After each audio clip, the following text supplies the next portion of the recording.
As above, so below means the material symbolically represents the spiritual realm. Jesus flew around in the spirit of a hawk, in a sort of divine war temple, sun art, war art, scripture, word, war art, fashion. Ebo, the G must transform to the big G, and this is pervasive in every culture. So you see the idea of the transformation with the golden calf, with the baby Iasis, with the serpent versus the dragon, with the Mehen dragon, which is the hidden spirit of God within the spirit of the devil in every culture. Man's desire to transcend as a people and completely altogether. So Ka-Ra-Te, the A is first when you try to consider the different perspectives, because the Igbo man is first. In the same sense, the O is first. All the senses must align to get to the seven. To defeat the 6, 7, and to 6 senses, one must consider the 7.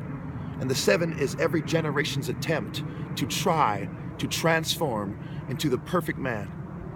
And whether or not they figure out the symbols and the meaning, they must understand that they are not perfect and consider every perspective and look for the 7 within the 6 and 9, the war dance of the 6 and the 9 everywhere, from a perspective of a hawk, and realize that they are limited and beneath God for that very same reason in the material world and the spiritual world. The 7's divine duty is to go out into the wilderness and walk as he tries to figure out in the light temple tradition what the symbols are.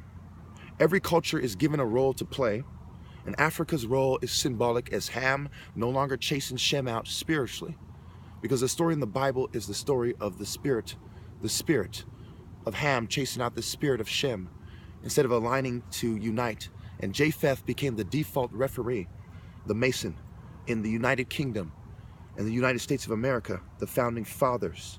Found, our sand, profound, profane. LOA, profanity. Who, what, where, when, how, and why. The spirit versus the flesh, the 6, 9, and 7. So the Son of Man is the Son of God, the Son of Mon, and he is the 7. The entire world must consider the perspective of the chosen one in the heart of hearts of man, her son, yet his son, the Son of Man and woman's union, and the son of the spiritual union of the heavens and Mon, thus anointed by the first Son, traditionally in the right way, the rat way. Within the rat is the Spirit of God, and every man must humble himself to the most despicable animal perhaps, to concede the point of the Son of Mon.